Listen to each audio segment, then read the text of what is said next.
So ఇప్పుడు actually చాలా days అనుకున్నారు సీరియల్ చూసే వాళ్ళు రిషి వసుధార కలుస్తారా లేదా అని, అండ్ ఎండింగ్ వచ్చేసి కొంచెం కలిసినట్టు చూపించారు. బట్ ప్రాపర్ ఎండింగ్ 31st ఏమవబోతున్నారు అసలు?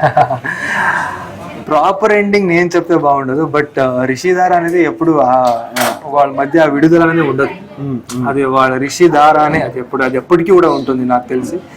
సో రిషిధార మధ్య ఎప్పుడు గ్యాప్ ఉండదు. సో ఆ గ్యాప్ లేకుండానే ఎండ్ అవుతా ఉంది విత్ హ్యాపీ ఎండింగ్ అని చెప్పొచ్చు. లేదా ఆ బాండింగ్ చిరకాలం ఉంటుంది అంటారు, ఏమంటాము, ఎప్పటికీ ఉంటుంది అంటాం కదా. సో ఆ బాండింగ్ అట్లనే ఉంటుంది అనే ఒక మెసేజ్ లో ఎండ్ అవుతుంది.